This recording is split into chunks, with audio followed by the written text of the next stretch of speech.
All right, give it up for Jeff Simon. That's for one of the best MCs in New York City, Scotty Capri. He's one of the top divorce lawyers in Manhattan. In fact, he's so. I got him on speed dial. I got divorced so many times. How's everybody doing tonight? Good. Any black people here tonight? You guys should be happy. I want laughs tonight. Obama's gotten locked up. I want laughs tonight from black people. Like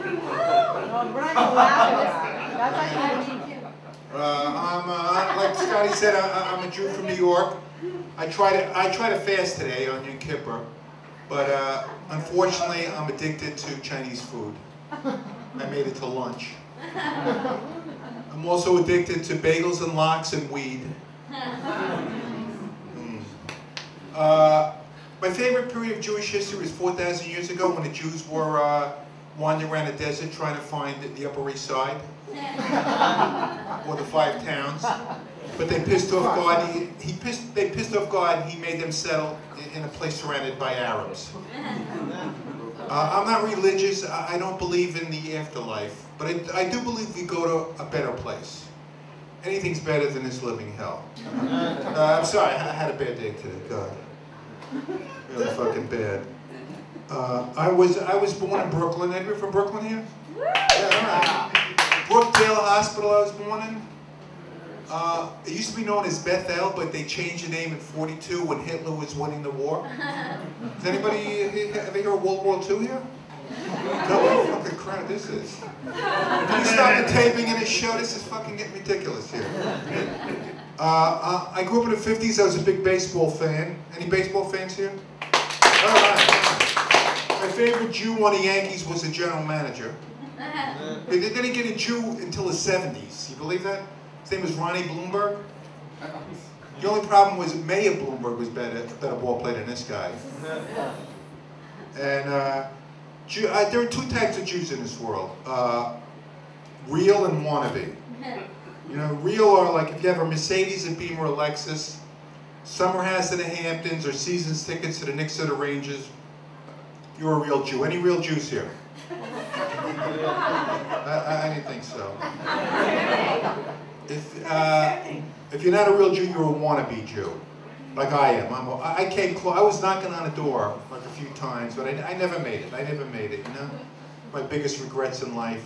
You know, I didn't invest in bowling alleys in the late '50s. I could have been a multi-millionaire. You know, I got destroyed in the dot-com bubble in the '90s, and the 08 housing bubble was strike 3. You know, unfucking believable. Yeah, so Jews love to, every Jew I know loves to complain, you know? I don't know, every Jew I know hates his boss, you know? Right? Right? Every Jew I know is a liberal Democrat, is a liberal. Every time I go to synagogue, it's like going to a Democratic Party fundraiser.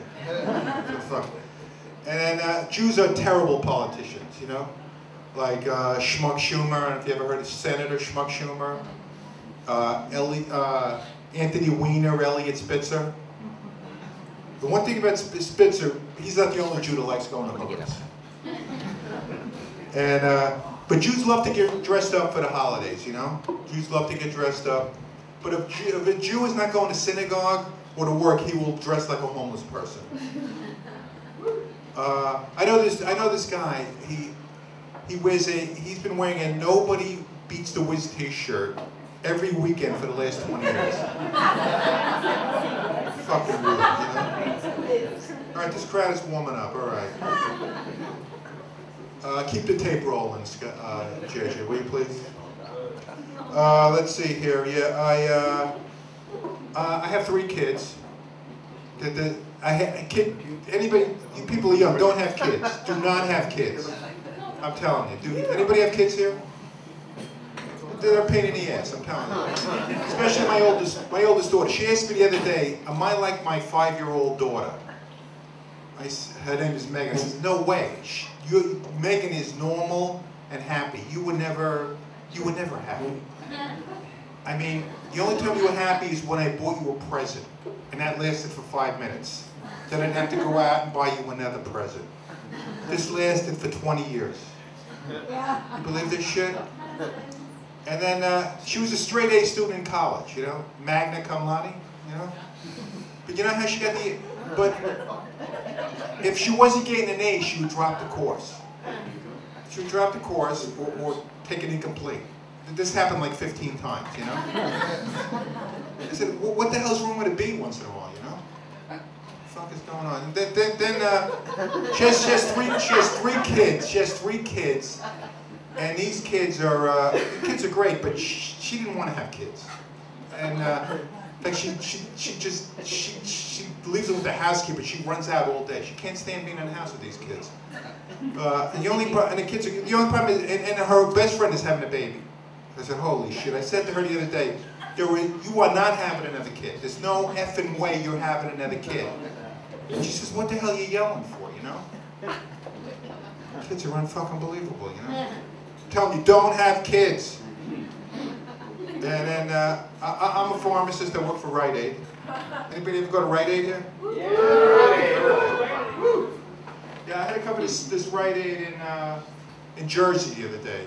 Because this regular pharmacist, Vic, couldn't make it, you know?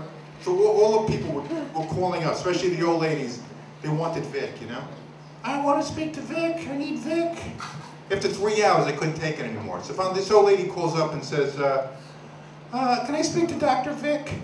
I said, no, Vic, I'm sorry. I said, Vic died in a fiery car crash this morning on the way to work. So she goes, maybe I could answer your question. Could you answer my questions? I go, I'll try, you know. Are geriatrics as good as brand name? I said, do you mean are generics as good as brand name, you dumb bitch? Yes. I said, yeah, well, generics are just as good as brand name. They're just as good, and they're a lot cheaper. The only exception is, if I'm prescribed, you know, a drug, I will, or my family, I'll request the brand name. Does that answer your question, you dumb bitch? Yes, thank you very much. Fucking people. And then I had to cover this Rite Aid in Staten Island. Everybody's a drug addict. Anybody from Staten Island here? Everybody's a drug addict. You know that. I had to work in the store to get my first customer till 4 o'clock. Because they wake up at 3, these drug addicts. Right, and then this guy brings in the phoniest script I've ever seen in my life. It was a Oxycontin. You know what that is, right? It's like the pill form of heroin. It's written on a hot dog wrapper, and it has sauerkraut on it. I told this guy to get the fuck out of here. Get the fuck out of here, will you? And then he says to me, "You're gonna die in 2 years." He says, "You believe this shit?" I said, "What'd you say?" He says, "You're gonna die in 2 years." I said, "Are you kidding me? You mean I gotta put up with another 2 years of this living hell shit?" He says, "Just for that, I would have filled your next script if it didn't have sauerkraut on it. I will never fill one of your scripts again." And then this lady brings in a bag of blow, Staten Island. You know what blow is? You know. Yeah. He brings in a bag of blow, and she wants to know what it is. You know. Believe this, I said it was sweet and low. I offered her $400 for it. She wouldn't take it. She wouldn't take it. I don't know what this stupid bitch thinks she's gonna get for a bag of sweet and low. You know. All right, I'm gonna give you back to the best MC in New York City, Scotty Capri. All right, let's keep that energy going. Come on. Hey.